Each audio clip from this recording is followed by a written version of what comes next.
kenapa kita mesti belajar Islam? Ilmu Allah itu adalah ilmul ghaibi wasyahadah, ilmu yang gaib. Apa ilmu gaib itu? Ilmu yang dalam waktu yang sama manusia tidak akan mampu mengetahui kalau tidak diinformasikan oleh Allah Subhanahu wa Ta'ala. Saat ini kan yang disebut dengan saya itu ilmu yang hasil penelitian. Tahunya itu dengan melihat, mengulang-ulang. Oh, yang namanya jatuh itu ke bawah, atau rumus Newton dan lain sebagainya. Nah, wahyu itu bukan begitu, Pak. Bukan coba-coba. Tapi wahyu itu top down, dari atas ke bawah. Ya. Yang kedua, wahyu itu adalah informasi yang manusia pasti tidak tahu. Maka manusia menyampaikan, disampaikan Tuhannya. Nah, kalau sudah urusan Allah menyampaikan, maka dalam waktu yang sama manusia pasti tidak tahu. Maka mahal sekali urusan ini sebetulnya. Ya. Dibandingkan dengan ilmu-ilmu dunia yang sekian banyak, masih cetek jauh. Bayangkan yang namanya Tuhan, Khalik, Allah itu beda dengan makhluknya. Gitu kan? Maka kalau makhluk itu A, B, C, Khalik itu tidak A, B, C. Apa yang ada pada makhluk berarti tidak ada pada Khalik. Sebaliknya begitu. Nah, begitu pun juga setiap kali Allah menyampaikan dalam wahyu informasi-informasi tentang apa? Tentang kehidupan ini, itu menunjukkan penting, dan dalam waktu yang sama manusia tidak bisa mengenal itu tanpa bantuan wahyu. Nah, Bapak Ibu sekalian, nanti dalam pembahasan ya masalah wahyu ini itu sangat lengkap sekali, Pak. Satu, nanti Allah akan bicara masalah tentang hubungan manusia dengan Allah yang disebut dengan amal ibadah. Ya, jadi kaidah-kaidah ibadah dari mulai at-thaharah sampai dengan haji itu adalah bab ibadah. Maka dalam ibadah ini tidak ada yang punya otoritas untuk menjelaskan ibadah ya kecuali siapa? Utusan Allah Nabi Muhammad Sallallahu Alaihi Wasallam. Nah, maka belajar agama itu adalah satu, bagaimana ibadah penghambaan itu tidak dibuat-buat oleh manusia. Ibadah itu tidak mengikuti tradisi kebiasaan ciptaan manusia. Ibadah itu juga bukan dipantas oleh akal manusia, tapi ibadah itu betul-betul langsung yang menginformasikannya adalah utusan resmi siapa? Allah Subhanahu wa Ta'ala, yaitu Nabi Muhammad Sallallahu Alaihi Wasallam. Maka lagi-lagi dalam ibadah bukan masalah rasional atau tidak rasional, tapi ibadah itu adalah tauqif, sesuatu yang sudah diambil saja. Nah, ketika kita batal, apa yang mesti dibasuh, bagaimana mandi, bagaimana wudhu dan lain sebagainya, itu sudah, Pak. Ya, itulah enaknya Islam. Kita tidak usah capek-capek membuat satu amal ibadah yang kayaknya pantas begini ya, kayaknya enak begini ya, tidak. Itu satu ibadah. Yang kedua adalah ilmu hal itu dalam pembahasan fikih. Nanti kitab-kitab ulama akan masuk kepada fikih setelah ibadah itu biasanya ke muamalah. Muamalah yang paling panjang dari mulai buyu ya sampai dengan transaksi-transaksi lainnya itu adalah hal-hal yang terkait dengan hablum minan nas, termasuk juga bagaimana proses cara mendapatkan kepemilikan harta. Itu dibahas. Kata kuncinya Bapak Ibu sekalian yang disebut dengan akad itu adalah idznus syari', izinnya sang pemilik kekuasaan, sang pemilik alam semesta ini.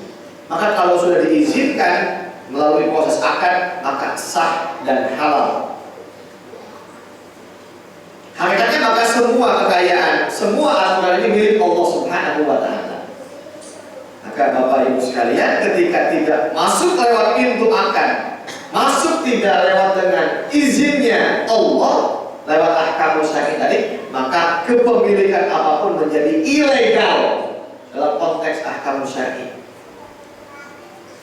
Ya, maka nanti dalam Islam ketika Islam ini ya menjadi sebuah kekuatan, ada seorang khalifah, kemudian nanti misalnya kaum muslimin ya dikasih untuk pilihan penguasa-penguasanya, apakah masuk Islam atau ngeyel dengan kekuasaan yang tidak mau taat kepada Islam, ya maka tadi begitu. Ketika mereka melawan memerangi, maka kita lawan kembali. Nah, ketika dalam peperangan itu dalam Islam ada sampai ayat surah Al-Anfal, yas'alunaka 'anil anfal. Anfal itu rampasan perang.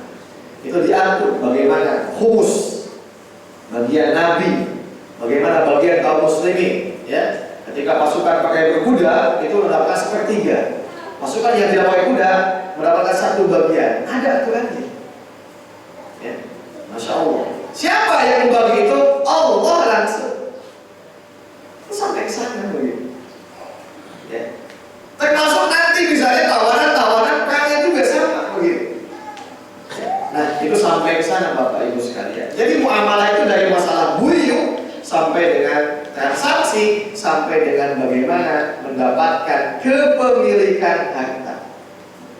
Ya, nah ini penting sekali. Jadi jangan sampai kita pada ujungnya mengklaim bahwa kekayaan harta itu adalah seakan-akan milik kita tanpa melewati proses akad-akad yang syar'i. Nah, nanti setelah itu adalah bab kajian fikih munakahah. Itu juga sama akad. Ya, bagaimana menghalalkan seorang lawan jenis yang bukan mahramnya, yang asalnya diprotek dengan hukum syar'i, ya, jangankan melihat tubuhnya, melihat sesuatu yang ya diharamkan itu menjadi dosa. Jangankan melakukan hubungan suami istri, hubungan laki-laki dan wanita, melihat saja rambutnya tidak boleh. Tetapi dengan akad ijab dan qabul antara wali sebagai wali seorang wanita itu dengan calon pengantin suaminya, maka dia menjadi halal. Nah, kenapa itu jadi halal? Itu izin Allah yang disampaikan lewat lisan Nabi-Nya. Jadi lisensi merubah satu kedudukan, fase posisi, hukum yang satu dan hukum itu semua adalah izin Allah gitu Pak. Ya, jadi kita tidak punya kewenangan gitu. Sekalipun hanya mengatakan al-kahtuka wa zawwajtuka ibnati hada bihada, cukup dengan qabil tuh itu halal sudah. Ya, halal itu izin Allah yang begitu maunya. Maka tidak ada cara lain. Kalau itu ya sudah begitu, tauqif namanya. Tuh, nah nanti sampai di munakahah ini kita akan membahas tentang bagaimana bukan hanya ijab qabulnya, sampai bagaimana membina rumah tangganya, sampai rumah tangga ini bukan hanya sebatas fisik di dunia, tetapi yang akan kembali kita menyatu itu adalah amal-amal qalb, amal-amal hati yang menjadi dasar kenapa kita rumah tangga itu. Nah, Bapak Ibu sekalian, ini penting di sini. Salah satu informasi yang lumayan, ya, kalau tidak dikatakan rinci sekali begitu. Yang paling banyak dibahas itu adalah tentang al-ahkam, al-ahwal, al-syakhsiyah. Jadi ahkam ahwal syakhsiyah itu kalau mau dibahasa Indonesia kan, ya, sekarang kadang-kadang susah ya Pak ya. Ahwal syakhsiyah. Gitu ya, ya tak marbutoh. Itu adalah hukum-hukum yang terkait dengan ahkam keluarga. Di sana akan membahas tentang bagaimana kewajiban suami, bagaimana kewajiban istri, bagaimana mendidik anak, bagaimana tanggung jawab masing-masing. Itu dibahas Pak. Ya. Nah, ini kenapa dibahas? Berarti apa sekali lagi? Ketika Allah membahas dengan rinci dan ulama juga mengistinbat dengan jelas, ini menunjukkan bahwa wilayah ini penting dan dalam waktu yang sama akal manusia itu tidak mampu untuk menciptakan apa yang dimaksud dengan ya rumah tangga yang baik. Jadi kalau patokannya bukan kepada syar'i, itu pasti tidak ada patokan yang lain. Gitu Pak. Maka pentingnya kenapa kita ini memahami tentang ilmu ahkam al-ahwal syahsiyah. Sebab tidak ada yang paling tahu patokan ini kecuali apa? Dalil-dalil syar'i. Karena apa? Menikah itu adalah amal ibadah yang sangat lama. Lama itu akan menjadi ibadah kalau diilmui, Pak. Tapi kalau tidak diilmui bagaimana mungkin? Ya. Menikah itu hanya sebatas pasti, Pak. Kalau menikah, membangun rumah tangga tidak pakai dalil syar'i, satu pasti pakai nafsu. Itu sudah pasti. Ya. Kalau pakai nafsu berarti menikah itu tidak ada bedanya dengan makan, yang kalau dia lapar dia makan, sudah kenyang dia berhenti. Kemudian yang kedua yang namanya makan sesuai dengan keinginan kan. Kalau kita prasmanan, hari ini mungkin kita mau menunya ini, besok menu yang lain. Nah begitu pun juga pasangan. Orang kalau hanya nafsu bisa jadi ketika pasangan itu sudah tua, sudah tidak cantik lagi, bosan Pak. Betul kan? Ya? Itu kalau patokannya nafsu. Ya. Maka dalam titik ini, ya, kenapa manusia butuh wahyu di situ, Pak?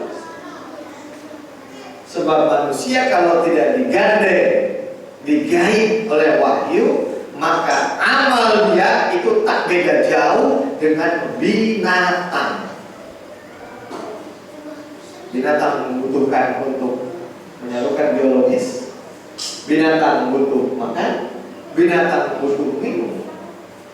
Sudah saja apa yang dimakan kemudian diproses oleh perut, kemudian dibuang jadi kotoran, sudah selesai. Ya. Jadi kalau hanya begitu, tidak ada aspek ibadah yang akan membuat mendapatkan pahala di sisi Allah Subhanahu wa Ta'ala ketika tidak menggunakan ilmu. Jadi pastikan Bapak Ibu sekalian, pertama ayo sama-sama kita evaluasi kembali. Jangan sampai kita melakukan amal ilmu hal, ini ilmu yang sangat penting, tapi kita coba-coba. Ya. Atau lebih jauhnya kita ngambil yang begitu saja gitu bahasanya. Nah, yang penting jalani aja lah. Jalani aja gitu. Ya. Kita hanya melakukannya itu sebatas bagaimana? Ya kita juga kan sempat jadi anak, kita juga sempat dididik sama orang tua kita. Nah, Bapak Ibu sekalian, bukan hanya sebatas langgeng pasangan itu, tapi pertanyaannya adalah apakah dengan pasangan itu mendapatkan ridho Allah atau tidak? Itu tanda tanya. Apakah selama ini kita rumah tangga yang sudah puluhan tahun itu akan mendatangkan pahala atau tidak? Atau jangan-jangan pernikahan kita untuk siapa? Itu tanya. Itu yang sangat fundamental ketika kita nanya amal kita untuk siapa, nikah kita untuk siapa, punya anak untuk siapa. Penting kita mengilmui itu semua supaya apa? Supaya tujuan-tujuan tadi tidak melenceng, lebih jauhnya tidak menyimpang bahkan mendatangkan dosa.